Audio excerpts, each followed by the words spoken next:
Hello everyone, welcome back to my YouTube channel. Friends, मैं हूं ज्योति और हमेशा की तरह मैं आप सभी का बहुत बहुत स्वागत करती हूं हमारे यूट्यूब चैनल पे।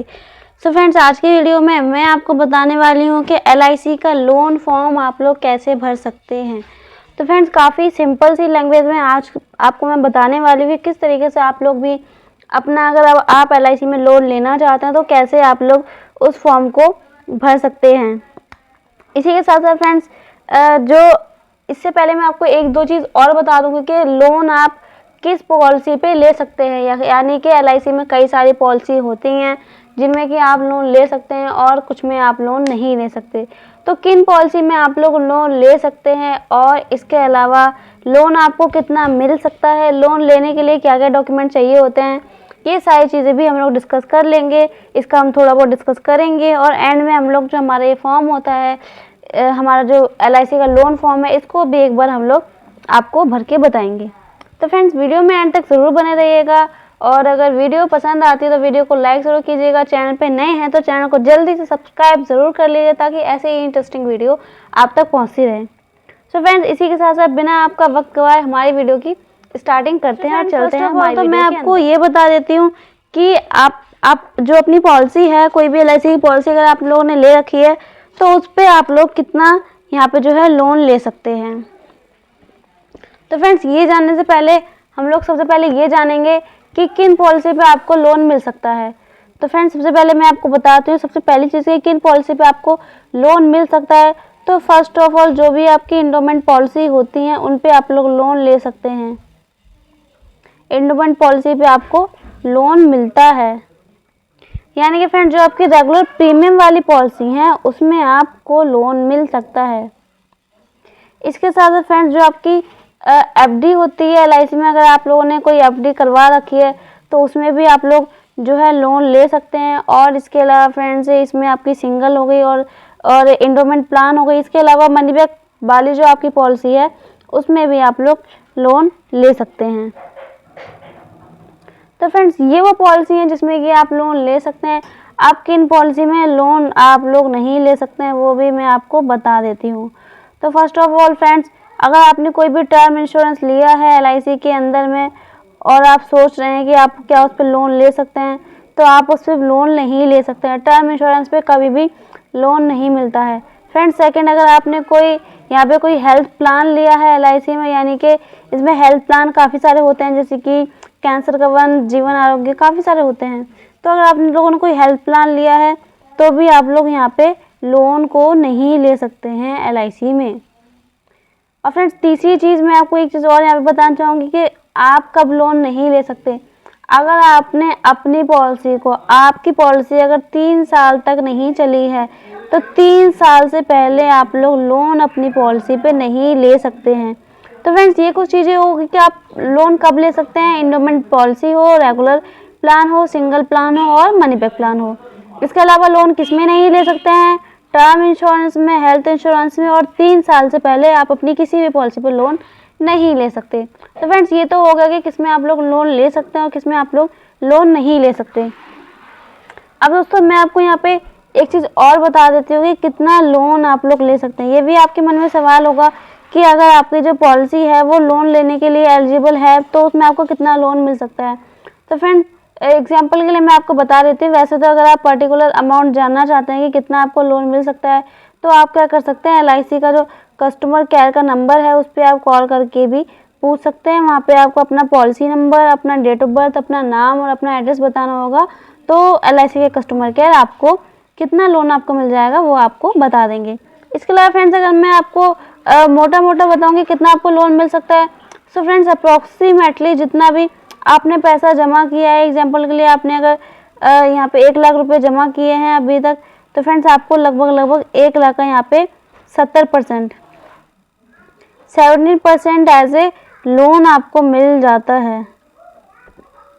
सो फ्रेंड्स, इस तरीके से हम लोग यहाँ पे कैलकुलेट करते हैं और 70% आपको यहाँ पे लोन मिल जाता है। नेक्स्ट, अगर हम लोग यहाँ पे बात करें कि इंटरेस्ट आपको कितना यहाँ पे करना होता है LIC का, तो फ्रेंड्स फर्स्ट ऑफ ऑल आपको यहाँ पे हाफ ईयरली मोड में इंटरेस्ट को पे करना होता है। और सेकंड, आपको क्या करना होता है, जो आपका इंटरेस्ट है वो आपका जाता है 10.5%, यानी कि लगभग 10.5% का आपको लोन का इंटरेस्ट होता है, जो कि आपको छमाही यानी कि हाफ ईयरली में जमा करवाना होता है, जिसको कि या तो आप कस्टमर पोर्टल से जमा करवा सकते हैं। अगर आपने अपने जो है कस्टमर पोर्टल बना रखा है ऑनलाइन, आप वहां से जमा कर सकते हैं। इसके अलावा LIC की ऑफिशियल वेबसाइट से आप विदाउट लॉगिन भी वहां से अपना जो आपका लोन का इंटरेस्ट है वो आप लोग वहाँ पे जमा करवा सकते हैं। और तीसरा, आप अपनी सर्विसिंग ब्रांच में जाके अपना जो लोन है उसका इंटरेस्ट जमा करवा सकते हैं। तो फ्रेंड्स, ये हैं लोन से रिलेटेड कुछ बेसिक सी बातें जो आपको पता होनी चाहिए। सो फ्रेंड्स, ये तो हो गई कुछ बेसिक बातें। अब चलिए हम लोग ये जान लेते हैं कि कैसे आप लोग जो है अपना जो है लोन का फॉर्म खुद यहाँ पे भर सकते हैं। तो फ्रेंड्स, लोन का फॉर्म भरने के लिए फर्स्ट ऑफ ऑल हम लोग यहाँ पे पेन का नहीं पेंसिल का यूज़ करेंगे, ताकि हमारा जो फॉर्म है वो ख़राब ना हो, वेस्ट ना हो और वो काम में आ जाए। तो फ्रेंड्स, फर्स्ट ऑफ ऑल देखिए, हमारा लोन का फॉर्म है। अब जो फॉर्म है वो अपडेट हो गया है, बट ये पुराना फॉर्म है, लेकिन कोई नहीं, इससे भी आपको काफ़ी हेल्प मिलेगी, क्योंकि जो नया फॉर्म है उसमें भी आपको फॉर्मेट लगभग सेम यहाँ पे देखने के लिए मिलता है। इसके साथ साथ फ्रेंड्स, अगर सबसे पहले आपको क्या करना है, यहाँ पे तारीख डालनी होती है। तारीख आप वैसे सबसे एंड में डाल सकते हैं, क्योंकि पहले तारीख डालने के बाद हो सकता है किसी रीज़न से आप लोग अगर ब्रांच में नहीं जा पाते हैं तो आपको यहाँ पे तारीख चेंज करनी पड़ती है। इसलिए आप लोग तारीख जब ही डालिए जब आप ब्रांच में जाके अपनी पॉलिसी को, अपना लोन के लिए वहाँ पे डॉक्यूमेंट जमा करवा रहे हैं। तो फ्रेंड्स, सबसे पहले आपको यहाँ पे लिखना होता है शाखा कार्यालय संख्या। आपकी ब्रांच का कोड क्या है वो आपके बॉन्ड पर मेंशन रहता है, साइड में वहाँ लिखा रहता है ब्रांच कोड। तो जो भी आपका ब्रांच कोड है वो आपको यहाँ पे इस तरीके से लिख देना है, 114, 116, 11A, 11B, 11D, जो भी आपको यहाँ पे इस तरीके से लिख देना है। इसके बाद यहाँ पे आपसे पूछा गया है पॉलिसी संख्या, यानी कि पॉलिसी नंबर आपका क्या है वो आपको बता देना है। तो फ्रेंड्स, पॉलिसी नंबर जो होता है वो आपके बॉन्ड पर भी मेंशन होता है, और इसी के साथ साथ जब भी आप अपनी पेमेंट जमा करवाते हैं तो उस पेमेंट में एक पॉलिसी नंबर होता है जो कि 9 डिजिट का होता है। 9 डिजिट का हमारा यहाँ पे पॉलिसी नंबर होता है, जो कि आपको यहाँ पे मेंशन करना होता है। तो फ्रेंड्स, यहाँ पे आपको देख लेना है कि आपका जो पॉलिसी नंबर है वो कहाँ पे मेंशन है, और वही नंबर आपको यहाँ पे इस तरीके से लिख देना है, जो कि आपको 9 डिजिट का होता है।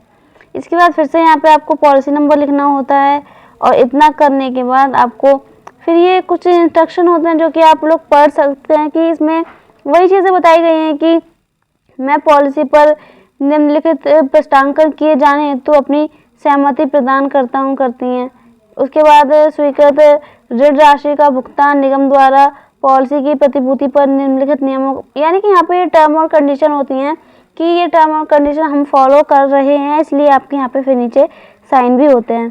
इसके बाद यहाँ पे पहला जो हमारा टर्म एंड कंडीशन है कि वही है कि ऋण, उसका ब्याज तथा जो भी हमारा है अदायगी हेतु। तो फ्रेंड्स, यहाँ पे सारे हैं कि आप इसको जब भी आप फॉर्म लेते हैं तो आप पढ़ सकते हैं, बाकी इसका कुछ इतना मेन रोल नहीं होता है। मेन चीज़ मैंने आपको बता दी है कि लगभग 10.5% का आपका लोन यहाँ पे लगता है, ईयरली का इंटरेस्ट लगता है आपके लोन पे। बाकी ये इतना पढ़ना कुछ ज़रूरी नहीं होता है, लेकिन आपकी इच्छा है, अगर आप लोग पढ़ना चाहते हैं तो इसको पढ़ सकते हैं।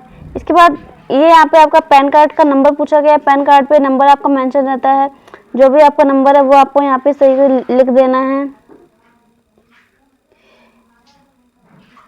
इस तरीके जो भी आपका नंबर है वो आपको लिख देना है, और इसके बाद आधार कार्ड का नंबर जो लास्ट के 4 डिजिट है ना वो आपको यहाँ पे लिखने होते हैं इस तरीके से। इसके बाद फ्रेंड्स, यहाँ पे आपका पूछा गया है मोबाइल नंबर और ईमेल आईडी। यहाँ पे आपको मोबाइल नंबर लिखना है, आपका जो भी मोबाइल नंबर है।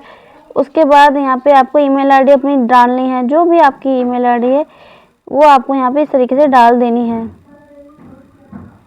ईमेल आईडी आपको डालनी है, मोबाइल नंबर आपको डालना है। इसके बाद आपको बैक जाना है, पीछे आपको देखना है कि यहाँ पे क्या हमारे लिए इम्पोर्टेंट है। इसके बाद फ्रेंड्स, यहाँ पे देखिए, यहाँ पे फिर से पूछा गया शाखा कार्यालय, तो आपके जैसे कि आपने आगे लिखा तो वैसे ही आपको यहाँ पे लिख देना है। पॉलिसी नंबर फिर से पूछा गया तो आपको फिर से यहाँ पे बता देना है। पॉलिसी नंबर बताने के बाद यहाँ पे फिर आपको थोड़ा नीचे आना है। इसके बाद फिर से यहाँ पे दिनांक पूछी गई है, तो आपको यहाँ पे तारीख यहाँ पे डालनी है, जैसे कि मैंने बताया था कि आपको तारीख एंड में डालनी है। उसके बाद फ्रेंड्स, यहाँ पे जो इसका बीमा है, जो यहाँ पे लोन ले रहा है, उसके यहाँ पे सिग्नेचर होते हैं, तो उसको यहाँ पे सिग्नेचर करने हैं, यानी कि आप यहाँ पे सिग्नेचर कीजिएगा अपने। उसका स्थान आपको डालना है कि कहाँ से आप ये सारा प्रोसेस कर रहे हैं। दिल्ली में है तो दिल्ली डालिए, उत्तर प्रदेश में है तो उत्तर प्रदेश डालिए, जहाँ भी हैं आप वहाँ का यहाँ पे आपको स्थान डालना होता है। इसके बाद फ्रेंड्स आगे यहाँ पे आपको कुछ नहीं करना, यहाँ पे आपको पॉलिसी नंबर लिख देना है, जो भी आपका पॉलिसी नंबर है इस तरीके से आपको अपने 9 डिजिट का पॉलिसी नंबर लिख देना है। उसके बाद यहाँ पे आपसे बोला गया नाम बड़े अक्षरों में, यानी कि जो भी आपका नाम है, रवि, कवि, सुरेश, रमेश, जो भी नाम है बड़े अक्षरों में यानी कि कैपिटल में आपको लिखना है। तो यहाँ पे इस तरीके से आप लोग अपना नाम लिख सकते हैं। इतना करने के बाद नेक्स्ट आपसे पूछा गया पता जहाँ पर चेक भेजना है। तो फ्रेंड्स पता हो सकता है कि जब आपने पॉलिसी ली हो उस टाइम पे आपका एड्रेस कुछ और हो, लेकिन अब आपका एड्रेस कुछ और हो गया हो। इस केस में फ्रेंड्स आपको करना क्या है कि आपको अपने, अगर आपके आधार कार्ड पे कुछ और एड्रेस है तो उसका वो एड्रेस किसका है, अगर आप रेंट पे रहते हैं तो उसमें भी थोड़ा बहुत आपको जो है काम करना पड़ता है। अगर दोनों में एड्रेस सेम है तब तो कोई प्रॉब्लम नहीं है, अदरवाइज आपको अपना करंट एड्रेस यहाँ पे भरना होता है, यानी कि जो भी अभी आपके आधार कार्ड पे मेंशन है वो एड्रेस यहाँ पे आपको भरना होता है। तो इस तरीके से आप लोग अपना जो एड्रेस है वो यहाँ पे भर सकते हैं। तो पूरा एड्रेस यहाँ पे आपको पर्टिकुलर लिखना है, 3 लाइनें आपको दी गई हैं एड्रेस के लिए, तो पूरा एड्रेस आपको साफ सुथरी भाषा में यहाँ पे लिखना है। उसके बाद फिर यहाँ पे क्या होता है, आपका एक रेवेन्यू स्टैंप आती है जो कि पोस्ट ऑफिस से मिल जाती है, छोटी सी होती है, 1 रुपये की आती है यहाँ पे। तो आपके वहाँ पे कितने की आती है आप वो देख लीजिएगा। सो फ्रेंड्स आपको यहाँ पे रेवेन्यू स्टैंप को यहाँ पे जो है चिपका देना है। एंड उसके बाद आपको थोड़ा यहाँ पे नीचे आना है। तो नीचे आने के बाद यहाँ पे आपको फिर से स्थान लिखना है, स्थान है हमारा दिल्ली, डेट डालनी है एंड में आपको, और इसी के साथ साथ इसमें आपको यहाँ पे आगे कुछ भी नहीं करना होता, बस यहाँ पे आप अपने साइन ज़रूर कर सकते हैं, क्योंकि जहाँ जहाँ साइन मांगे वहाँ वहाँ आप साइन कर सकते हैं। इसके बाद फ्रेंड्स आपको जो है इस पेज पे कुछ हमारे इतना खास नहीं है, बाकी फिर हमको नेक्स्ट पेज पे आ जाना है। तो फिर नेक्स्ट पेज पे आने के बाद ये वाला जो हमारा कॉलम है ये थोड़ा सा इम्पोर्टेंट हो जाता है, ये नीचे वाला कॉलम। तो फ्रेंड्स इस कॉलम में सबसे पहले हस्ताक्षर करता है, यानी कि जो यहाँ पे नीचे साइन करेगा, इस जगह जो साइन करता है उसका नाम, जैसे कि रमेश है तो रमेश कुमार उसका यहाँ पे नाम आ जाएगा। उसके बाद पॉलिसी नंबर क्या है, पॉलिसी नंबर यहाँ पे उसको भर देना है अपना, जो भी है 9 डिजिट का आपका पॉलिसी नंबर होता है। और उसके बाद फिर से आपको यहाँ पे स्थान भरना है, तारीख डालनी है और आपको मंथ लिखना है और आपको सन लिख देनी है। इतना करने के बाद फ्रेंड्स यहाँ पे जो है यहाँ पे सिग्नेचर आते हैं, सिग्नेचर आएंगे, नाम आएगा। फ्रेंड्स ये होता है विटनेस के लिए, आपको यहाँ पे साइन नहीं करना है। जो विटनेस है, जैसे कि जब आप अपना लोन का फॉर्म वहाँ पे जमा करवाने जाओगे ब्रांच में, तो वहाँ पे जो डीओ होगा वो भी यहाँ पे साइन कर सकता है। अगर एजेंट आपके टच में है तो एजेंट साइन कर सकता है, CLI है कोई तो वो कर सकता है, यानी कि कोई भी यहाँ पे जो है विटनेस कर सकता है जो कि LIC में कार्यरत हो या फिर काम कर रहा हो। तो उसके यहाँ पे स्टैंप लगती है, साइन होते हैं, ये सारी चीज़ें होती हैं।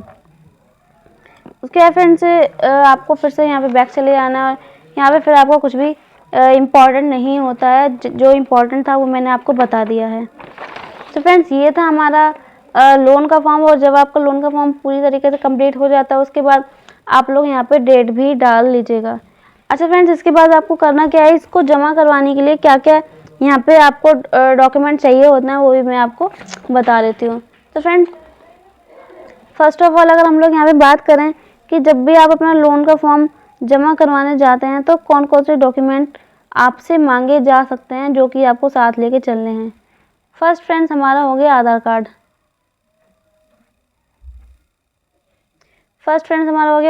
दूसरा हो गया हमारा पैन कार्ड। उसके अलावा फ्रेंड्स तीसरा हमारा यहाँ पे है, इसमें एक जो है नेफ्ट की डिटेल नहीं थी इस फॉर्म में, तो हमको नेफ्ट का फॉर्म भी वहाँ से ब्रांच से लेना पड़ेगा। नेफ्ट का फॉर्म लेके आपको भरना है जिसमें कि आपके यहाँ पे पैसे आएंगे उस अकाउंट में। इसके अलावा आपको यहाँ पे कैंसिल चेक भी लेना होता है जो कि आपकी पेमेंट भेजने के लिए काम में आता है, जिसपे कि आपको कैंसिल लिखना है। तो फ्रेंड्स ये डॉक्यूमेंट आपको लेना है। इसके साथ मेन जो हमारा डॉक्यूमेंट होता है original policy bond. Original policy bond लेके आपको ब्रांच में जाना है, और जब भी आप अपनी पॉलिसी पे लोन लेते हैं तो आपका जो बॉन्ड है वो ब्रांच में ही जमा हो जाता है। बॉन्ड जब आपको वापस मिलता है जब आप अपना लोन जो है चुका देते हैं। सो फ्रेंड्स ये होते हैं डॉक्यूमेंट, और इस तरीके से आप लोग लोन का फॉर्म जो है यहाँ पे भर सकते हैं। सो फ्रेंड्स, आई होप आप लोगों को काफ़ी सारी चीज़ें क्लियर हुई हों। दोस्तों, अगर आप लोगों ने नेफ्ट का फॉर्म कैसे भरते हैं ये आपको नहीं पता तो मैंने इसकी अलग से वीडियो बनाई हुई है, जिसका कि लिंक मैं इस वीडियो के डिस्क्रिप्शन में दे दूँगी, जिसका कि वीडियो आप जाके देख सकते हैं। सो फ्रेंड्स, आज की वीडियो में बस इतना ही। वीडियो कैसी लगी मुझे कमेंट करके ज़रूर बताइएगा। वीडियो पसंद आई तो वीडियो को लाइक ज़रूर करें, एक प्यारा सा कमेंट हमारे लिए ज़रूर करें। चैनल पे नए हैं तो चैनल को सब्सक्राइब करे बिना बिल्कुल भी मत जाइएगा। इसी के साथ साथ दोस्तों मिलते हैं नई वीडियो में। जब तक अपना ध्यान रखिए, अपनी फैमिली का ध्यान रखिए, खुश रहिए। Bye friends.